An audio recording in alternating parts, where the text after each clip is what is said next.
This is 3x3x3 modded Minecraft. In the last episode I ventured from the confined room of a 3x3x3 box to the much more open space of this 5x5x5 box. The goal remains the same, the creation of a bedrock pickaxe. Now, the first thing I'm going to do instead of progression is actually solve all of my power problems. My plan was that I was going to fill a 3x3x3 room with as many thermoelectric generators as possible. See, when unlocking a thermoelectric generator for the first time, the game kindly notifies you that the maximum number of generators you can actually fit in a tiny compact machine is 12. I currently have a single generator, so I need to get 11 more, which will end up costing me 33 steel ingots, 55 constantan ingots, as well as 11 copper coil blocks. Constantan is created by mixing copper and nickel, both resources I have a massive amount of, so that's no issue. As for steel, I still have quite a bunch left over from when I was getting resources for the metal press. Now, it just comes down to the copper coil blocks. Each one costs 8 LV wire coils and an iron ingot. When crafting the wire coils, you need 4 copper wires to craft 4 wire coils, and each copper wire costs a copper ingot. So, doing the math, I need 11 copper coil blocks times 8 LV wire coils each block, which are at a 1-to-1 ratio for copper ingots, which means on top of the 33 steel and 55 constantan, I also need 88 copper ingots. Now you may be thinking, how exactly is one supposed to use the power from these generators if you're filling every single space? Now, that's actually simple. Allow me to introduce to you tunnels. Remember that metal press we have shunned into the corner? See, it actually has another purpose other than just for the making of pressed tiny compact machines. It also can be used to make tunnels. Simply by putting a light engineering block into the press, it will turn into a tunnel, which then can be used to move power from one compact machine into another. By having the tiny compact machine right next to a power duct, I am then able to place down a tunnel inside the compact machine, which will suck out the power from the thermoelectric generators and bring them into the power duct outside of the compact machine. Now that I have power resolved, I can instead focus on the actually not so tedious task of making a normal compact machine. See, all you do is just mimic the steps to make a small compact machine. You gather a whopping 5 stacks of modularium ingots to then make into 16 tiny compact machines. Then you press them into machine pieces to then turn into 4 small compact machines. Now, I have enough machines to get to the next stage, however, just like with making the small compactor, another new machine is needed to make the small compactors into their own small compactor pieces. This requires the needing of crafting the crusher. The crusher is a massive machine, taking up most of the available space at this time, as it is 5 blocks long, 3 blocks wide, and 3 blocks tall. To actually make the crusher, it costs 8 steel fences, 9 hoppers, though I'll actually be making 10, a redstone engineering block, 10 steel scaffolding, and 10 light engineering blocks. Almost all of these resources have been seen before, though not to this extent. I still had some steel scaffolding extra from when I made the metal press, so using that plus the extra sum that I had to make gave me more than enough. 8 steel fences is easy enough to craft, same with the redstone engineering block. Because I decided to get 9 stacks of iron when first getting the steel during my goal of getting the small compact machine, I still had enough iron to make the 10 hoppers. And 10 engineering blocks is not relatively expensive. Now, why did I want 10 hoppers as opposed to the 9 needed? See, the way the crusher works is by throwing items into the top of the machine.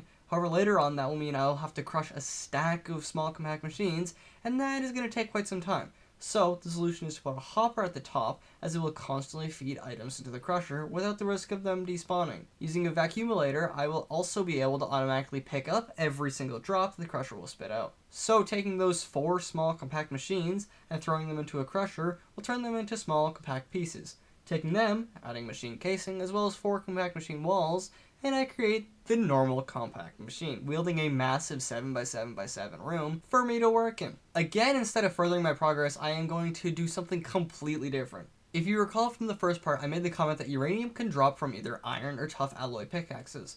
Well, it is finally time for me to get a tough alloy pickaxe. To start things off, now that I have a 7x7x7 room, I can actually grow full-size trees in, which, aside from providing me with a much nicer and quicker access to wood, it also gives me logs, as opposed to the bonsai oak cuttings I've been using until now.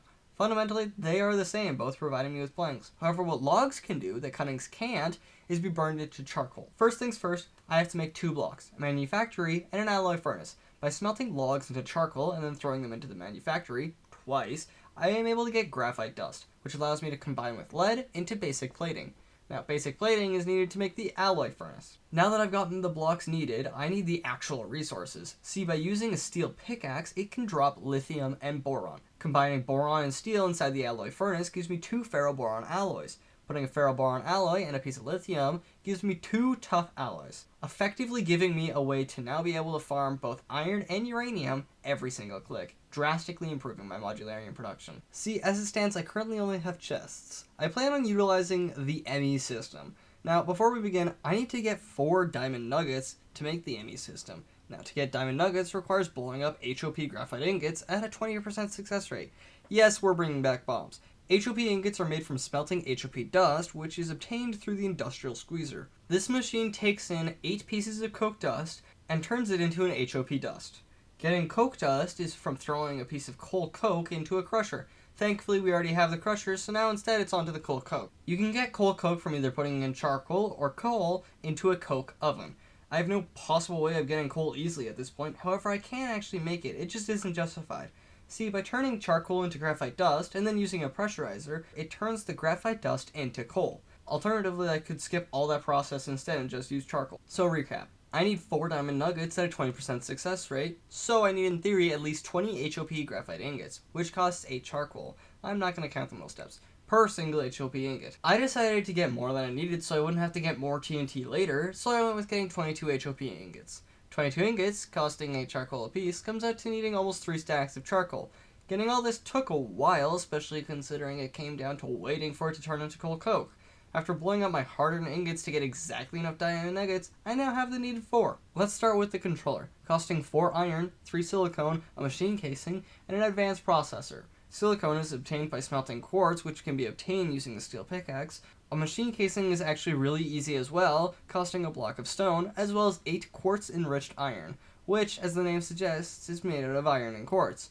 What of the advanced processor? All it is just a smelted raw advanced processor. To make that, costs a diamond nugget from earlier, a redstone, a silicone, and a processor binding. A processor binding is made with 2 string and a porcelain clay, which can be made from combining clay and bone meal. Next up was the disk drive, the thing that actually holds my storage disks, costing the already explained quartz-enriched iron, machine casing, an advanced processor, and it finally also costs a chest. Following the disk drive is the crafting grid, the interface to access all of my storage and be able to craft directly from it, requiring an advanced processor, a crafting table, and a grid. To make a grid, it costs 2 improved processors, a construction core, a destruction core, 3 glass, and another machine casing. Making the improved processor costs silicone, redstone, processor binding, and a piece of gold. Making the improved processor costs silicone, redstone, a processor binding, and a piece of gold. The destruction core is made from a basic processor and a piece of quartz. Making the basic processor is the same as the improved, just using iron instead of gold. And lastly is the construction core. Same as the destruction, it costs the basic processor, and this time it combines with the last remaining diamond nugget.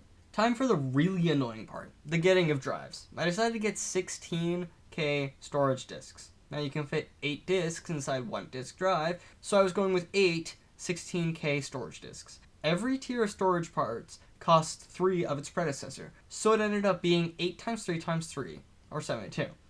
That's how many 1K storage parts I needed to make. Each storage part costs 3 glass, 4 silicone, a quartz-enriched iron, and a redstone. To upgrade it further, of course, costs 3 1K storage parts, 4 basic processors, a QEI, and a redstone. Furthering that costs 3 4K storage parts, 4 improved processors, a QEI, and a redstone. Then to actually make them into disk drives costs an additional 2 glass, 3 redstone, and 3 QEI per disk. Now that was a lot of random numbers, so let me simplify to make more sense.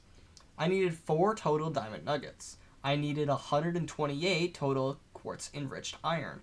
I needed 416 silicone, 232 glass, 416 clay and bone meal, and 832 string. After finally collecting all of that, I made the biggest storage system that was justified at this time.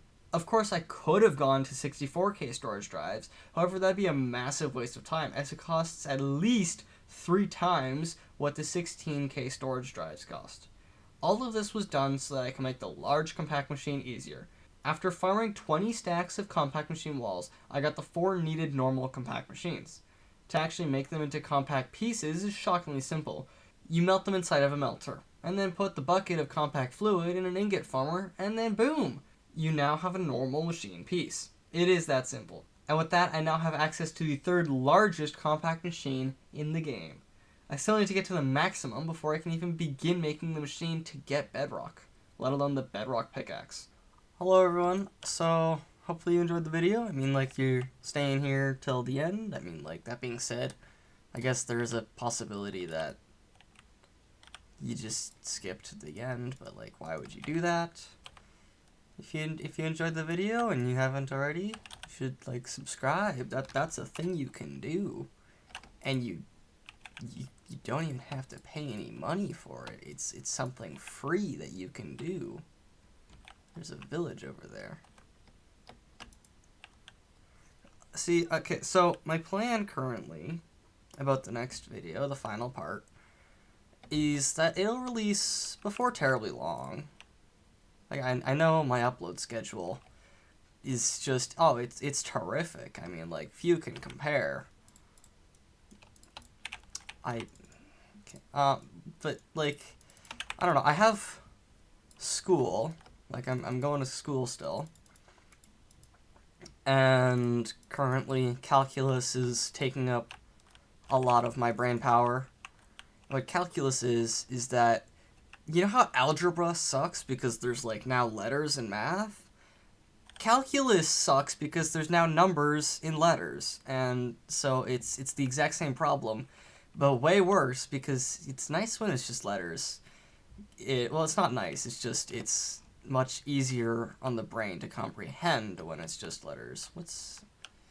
So yeah, calculus is taking up a lot of my brain, so apologies for my scattered schedule.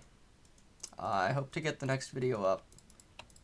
I am not even going to say a date, because yeah, I don't know when it'll be. Before terribly long, probably. And yeah, I'm just going to slowly be working on this world. Just 2 minutes at a time. Well, hopefully you enjoyed this video. If you did, again, consider subscribing if you haven't already. Like the video. I don't know. I'm great at exit commentary. Good speech. Speech is good. Good speech. Okay, bye.